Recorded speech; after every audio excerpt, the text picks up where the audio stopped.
Hey les agris, nouvelle semaine, nouvelle vidéo. Du coup, au programme cette semaine, on va partir. Donc, je suis en train de faire le plein du 134. On a le broyeur attelé derrière, on va les broyer. Donc, le temps que le plein se fasse, un pet de graisse.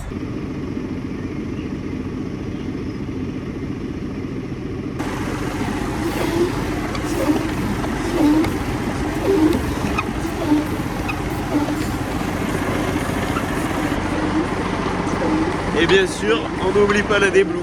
Allez, c'est parti. Voilà ce que je suis en train de broyer.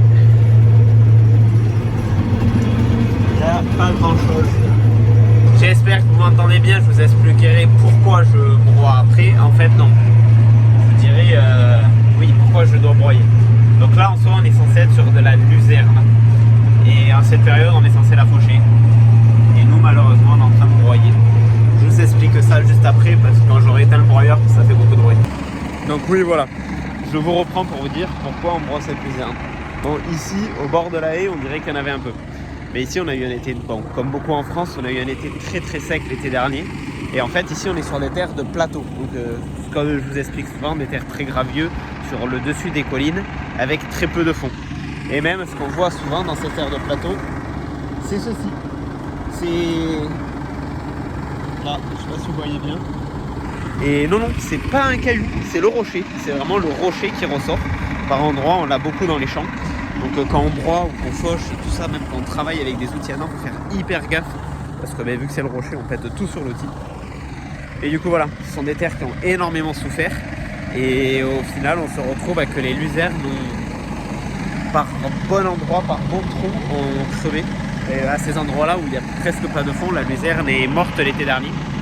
Donc c'est des luzernes qui ont 3 à 4 ans. Je ne sais pas exactement celle-ci à combien elle est. Donc voilà, on a préféré broyer parce qu'on s'est dit, dans tous les cas, on va pas ramasser ça. On avait le broyeur attelé, il n'y a pas eu beaucoup. On a dû broyer 1 hectare et demi à peu près entre là et notre petit champ en face. Donc cette luzerne va être relevée dans tous les cas et on va partir sur normalement un blé, je pense. Mais voilà. Donc c'est un peu rageant de devoir broyer de la prairie, des choses comme ça, parce que là vraiment il y avait rien.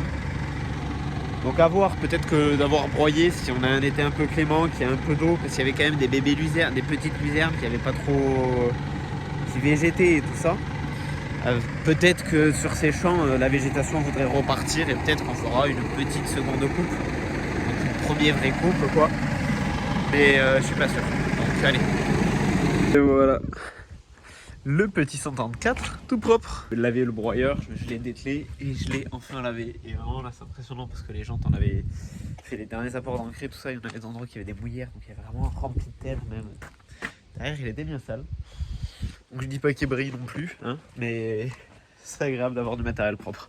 Donc je vais le foutre à l'abri et maintenant on part scalper pour semer le soja bio. Je vous montre ça. Je suis en train de scalper du coup. Donc devant 174. Et derrière, on a un tréfleur, c'est un outil de démo qu'on a. Vous allez me dire, 3 mètres, 170 bourrins devant, ça fait beaucoup, c'est sûr. On aurait dû le faire avec le 134. Et le 134, il n'est pas attelé à ça, parce que hier, on a été le chercher avec lui. Et vu qu'on n'a pas beaucoup, l'avantage, lui, c'est qu'il a des pneus très larges, donc on ne va pas beaucoup tasser la surface du sol pour le faire. Et au moins, il ne va pas peiner. Station de l'outil. Donc, c'est un tréfleur, un scalper de chez Tréfleur. Donc, toujours même principe, on cherche à venir scalper. Donc là ici ce qu'on voit c'est des plaquettes de carbure, c'est pour l'usure. Mais on voit qu'on a de grandes pattes doigts comme ça. Et celui-là, c'est ce scalper de chez le scalper de chez Tréfleur a une particularité. C'est en fait, il fait partie des scalpers qui ont le plus de recroisement entre les dents. Recroisement à 50%. Si on regarde ici, la fin de ma patte doigt qui est située du coup là, et en fait au milieu de la dent d'avant, ici. En fait, ça permet que du coup, tout le sol soit scalpé 2 fois, au minimum, sur la largeur de l'outil. Ça permet d'arriver à avoir un sol très bien scalpé sur la totalité. Et que s'il y a une herbe, des fois, quand on est en poule de patte doigt, elle peut arriver à se coucher. Là, du coup, elle est passée 2 fois. Normalement, il y a une super qualité de scalpage. Pour ça, comparé au Caverneland, qu'on avait un gros scalper qui, lui, va être utile pour venir scalper des gros régras, des gros trucs comme ça. Ce scalper a un intérêt, lui, au contraire, de pas du tout essayer de toucher la structure du sol, ou le moins pour sur les quelques centimètres, et va avoir un intérêt pour venir scalper des toutes petites herbes. Donc comme là-bas on a un petit rond de chardon, et après dans le reste on a des poires, des lampourdes, donc c'est ceci qui est assez compliqué à détruire. Donc on va essentiellement venir détruire cette plante qui est de la lampourde à gros fruits, aussi connue sous le nom de Xanthium. Pour en revenir à l'outil, l'intérêt de cet outil aussi, c'est que lui il va vachement suivre le sol. Donc devant il a cette double paire de roues qui va venir lui suivre. On a un réglage très précis grâce à ça. Donc à l'avant on règle l'outil par là. À l'arrière on a un rouleau qui est avec quand même un bon type de rouleau avec des lames et tout ça.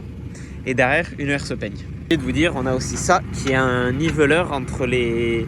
Pour que quand on scalpe au dernier endroit, pour pas que ça fasse des petits andins, on va avoir ça qui va venir niveler. Donc là par contre je viens de voir que l'outil est attelé sur le piton central. Je vais le décaler et le mettre dans la lumière. L'outil a un rouleau arrière et des roues devant. L'intérêt ça va être que mon troisième point soit dans la lumière, qui soit libre, pour permettre derrière à l'outil suivre au mieux le relief du sol. Pour régler du coup le rouleau à l'arrière, j'ai mis un coup de distributeur en cabine, j'ai levé ça. On met l'épaisseur de cale, plus on va mettre de cale, plus le rouleau va être debout, plus l'outil va être enfoncé. Et après, avant de partir, je remets un coup de distributeur pour descendre. Donc pour régler les roues, devant c'est la manivelle. Pour régler le rouleau, c'est ça. Et pour régler notre herse-peigne, il y a deux réglages. On a la profondeur grossièrement qui va être avec ceci là. Cette poignée, on la défait, on tourne. Et après, on va avoir l'aplomb de notre herse, ce qu'on va faire par ces deux petites manilles. Qui est quand même assez long, pas de scalpage, mais avec les rajouts à l'arrière. Donc il faut faire un peu attention je pense dans les tournières, mais on va voir l'utilisation.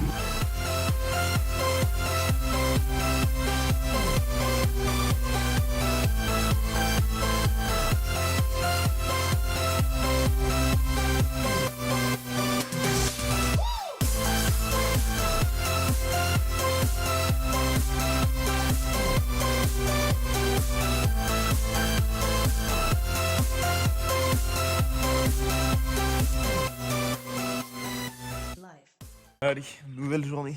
Donc du coup, comme vous avez pu voir hier soir, j'ai fini de scalper hier soir. Donc au programme ce matin, je reprends le 174, on dételle le tréfleur, on pose la masse devant, on attelle le semoir. Je vais semer sans masse, sans bénette devant, parce qu'on est dans des terres qui sont juste à côté. C'est des terres au plat, et l'intérêt de ne pas avoir de masse et tout, c'est qu'on raccourcit la longueur du tracteur. Et je vais essayer de faire des tournières plus courtes, parce que comme je vous ai expliqué dans une précédente vidéo, le soja, le soja en bio, en tout cas, on le sème avec des tournières courtes, parce qu'à biner une tournière, c'est galère. Que quand on va biner nos grandes allées en tirant une ligne en point A, point B, donc ce sont des lignes droites exactes, c'est beaucoup plus facile de biner. Donc on essaye de favoriser au maximum les grandes longueurs. Même si du coup, dans les tournières, on se fait un peu plus chier. Donc allez, c'est parti. On va dételer ça à la masse, on ratelle le semoir, on fait le plein du semoir, on met les disques à soja dans le semoir, on règle la densité et après, déjà ce sera pas mal. Et si, on va l'attaquer à semer bien sûr. Voilà, j'ai mon semoir attelé et comme je vous dis, il faut que je change mes réglages et que je monte mes disques à soja. Dans les dernières vidéos, je vous avais pas trop expliqué le principe du fonctionnement de monograine. Je vous l'avais expliqué mais je vous l'avais pas montré. Donc comme je vous dis, dans chaque élément on a notre semence. Et en fait, l'intérieur de notre élément, comme ceci. Vous voyez, notre élément est ici, là c'est là. Donc c'est-à-dire qu'on a notre grain qui arrive par ce côté-là, ici.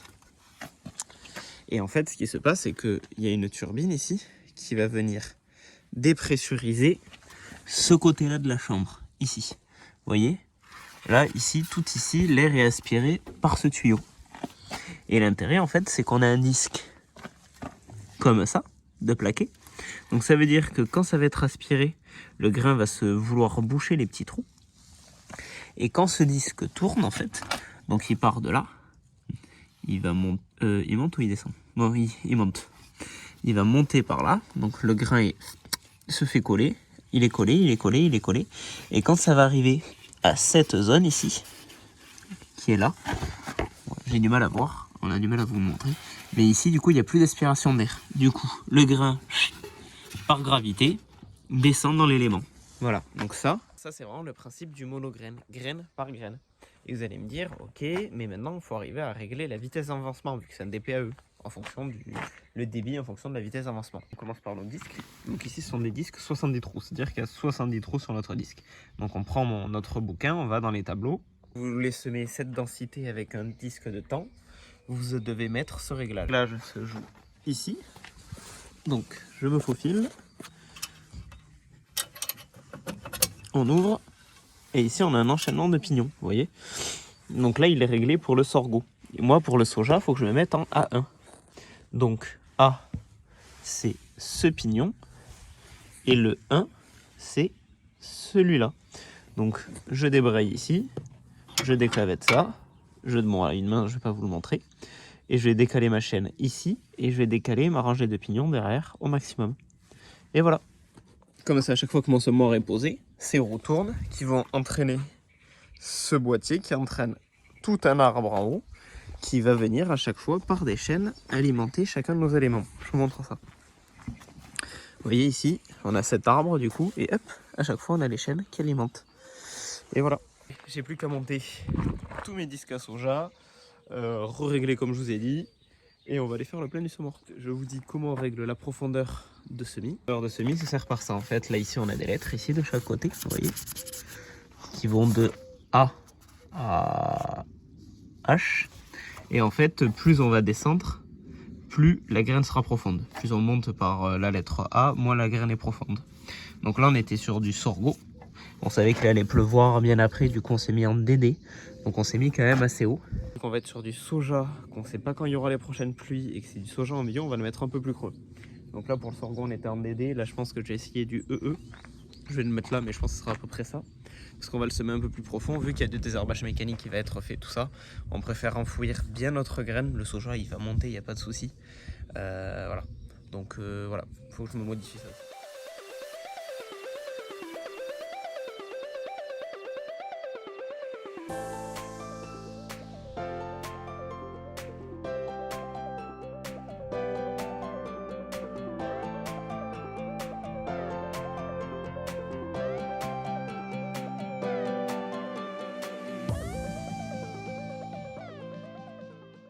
Voilà, du coup, comme vous avez vu, mon semoir est rempli. Donc, dans tous mes éléments, ils sont bien pleins à la coile. Sauf mon élément 1, où j'en ai un tout petit peu moins.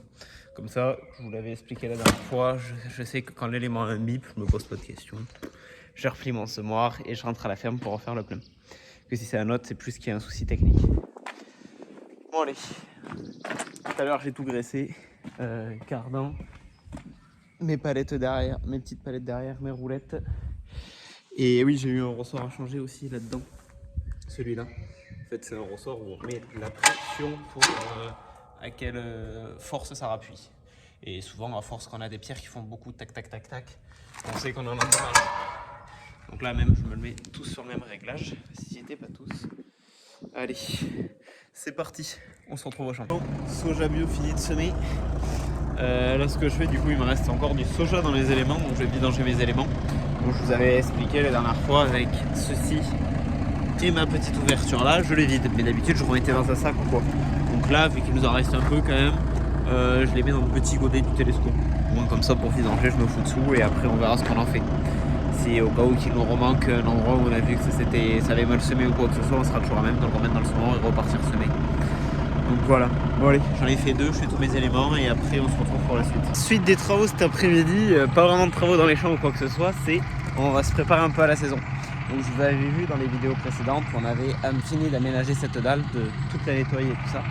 Et donc maintenant il est l'heure de sortir le matériel et de venir l'entreposer ici. Bon en tout cas une majeure partie. Bon, il y a déjà le broyeur de Recma, un petit vibro, 2-3 conneries. Mais allez on remplit ça. Transition de qualité. De qualité quand même les gars, jamais vu ça. Vous voyez cet après-midi du bon soleil, parce que j'avais oublié de vous filmer le rangement une fois tout sorti.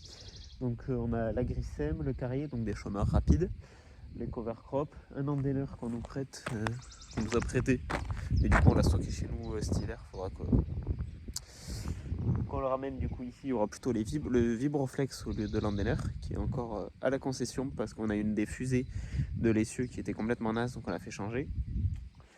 Les rouleaux, une vieille tonne, la bineuse qu'on a travaillé. Après entre il y aura le vibro sûrement, le broyeur de la Kuma, un petit vibro, le CLC Il nous reste encore quelques outils qu'on sortira. Tout notre matériel de fenaison peut rester à l'abri, on le laisse à l'abri.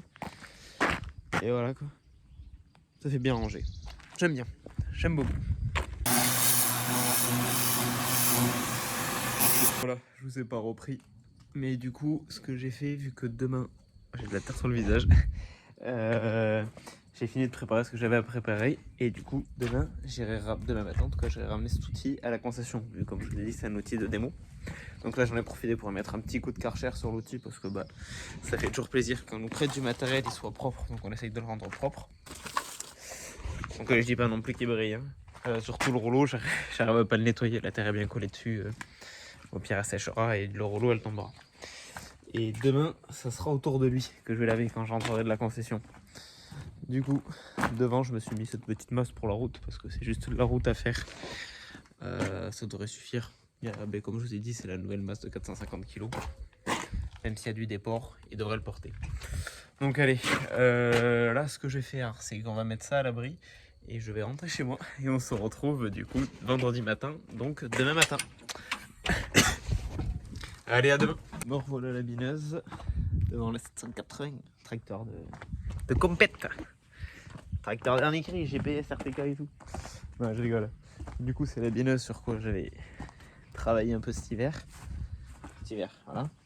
Où j'avais créé ceci là, un parallélogramme avec le système de charnière là, repliable et tout. En vrai, je me suis pas trop mal démerdé. Ça devrait aller. Là, c'est mes axes que je mets quand elle est dépliée ici. Et une béquille, il y a tout ça. Donc après, bref, voilà. Ces bineuses sont équipées d'ici d'un disque. Et en fait, on avait les roulements qui étaient complètement grippés, complètement morts. J'ai galéré à les démonter. Et du coup, là, ce matin, vu que j'ai été posé l'outil à la concession, j'ai pu récupérer des roulements neufs qui sont ici. Voilà. Donc là, j'ai mes bottes de roulement. Et ici, on a nos cages. On a repris de la boulonnerie neuve aussi pour ça, parce qu'elle était pas très bon état. Donc on a repris de la boulonnerie neuve. Là, j'ai mes vieux roulements complètement grippés. Donc en fait, c'est monté un roulement de chaque côté, de part et d'autre du disque. Après, on enfile un axe qui a un boulon comme ça. J'espère que c'est le bandit à mettre. En vrai, je suis en train de me dire. Oui, c'est bon, impeccable. On va mettre. On met notre axe en travers. Et ça va impeccable. Dire à quoi servent ces disques. Je vous montre. Donc en soi, ces disques, ils sont dans ce sens-là. Donc en soi, ils vont couper le sol. Vous allez me dire, ça sert à rien. En fait, l'intérêt du disque, quand il est monté comme ça, c'est que si à un moment, on part un peu dans un endroit, ça penche un peu sur la gauche. Mais la bineuse, elle voudrait mettre un à-coup comme ça. Et ce disque, vu comme il est tranchant, en fait, ça l'aide à la tenir droite. C'est pour éviter les gros à-coups. Donc grossièrement, c'est pour stabiliser notre bineuse quand on est au travail. Voilà, donc c'est pas plus mal par chez nous quand ça penche un peu. Donc allez, on va se faire ça. Je remonte mes roulements. Je vais peut-être les monter à la presse, parce que je sens que je vais galérer. Donc j'ai une petite presse ici. On y va doucement, on les glisse dedans. Faut pas trop forcer sur un roulement, faut faire très gaffe. En soi, on peut un peu forcer sur un roulement. Mais quand on rentre le roulement, faut pas appuyer sur la partie intérieure quand on le rentre, surtout là. Faut appuyer sur, en fait, donc on prend soit un vieux roulement, un peu plus petit, et on va venir appuyer sur la partie qui est ici, en fait, du roulement. Là, on peut appuyer dessus, parce que c'est ça qui frotte. Moi, je dis pas qu'on va mettre 10 tonnes dessus pour forcer, mais on peut un peu forcer dessus pour arriver à le rentrer. Voilà, bon allez, on fait tout ça.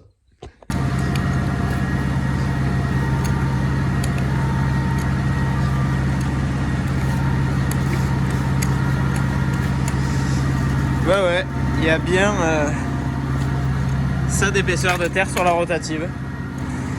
Du coup, je mets un coup de balai, pas mal de terre. Nous, on n'en a pas, en tout cas beaucoup moins sur la mâchure, parce que vu qu'elle est repliable, mais quand elle se replie, la terre tombe au coin du champ. Vu que ça, c'est du fixe, il y en a beaucoup. Donc je retire la terre, parce que si je passe le Karcher directement là-dessus, ça va être long. Du coup, vu qu'elle est bien sèche, je fais tomber la terre et après un petit coup de Karcher. Et pareil pour le thé, il a un peu de poussière de terre et tout. Dès que les gros travaux sont finis, on va faire ça. Bon allez, le Karcher est fini. On voit ma tête que j'ai bouffé un peu. J'ai le t-shirt tout propre, le pantalon aussi. Donc bon, ça, quand on fait du Karcher, je me dis toujours, mets les habits de pluie. Ouais, j'y pense pas. Voilà, donc le petit thé là, ah ça fait plaisir. De nouveau propre là, parce que la rotative ça pourrit bien. La rotative est à peu près propre. Bon, toujours un peu galère à décrotter le rouleau aux endroits où la terre a séché. Et dans l'ensemble, je viens de me rendre compte que derrière il est pas assez propre. En fait, vu que j'ai relavé, ça a dû renvoyer un peu de terre sur les garde-boue arrière. Du coup, je vais remettre un petit coup d'eau et après on part direction faire de la RC triée. Voilà, du coup, à la RC tri, comme je vous ai dit, sur les sojas fraîchement semés, du coup d'hier et avant-hier. Il m'a fallu 2 jours pour semer. Vous voyez ce que je vous disais, donc là on a notre raie de semis et on n'a pas touché le soja. Le soja est toujours au fond de sa raie, vous voyez. Il a bien été semé, bien refermé. Là si on gratte on en a un. Là on en a un autre. Je vous ai montré où j'avais passé la RC tri et tout ça.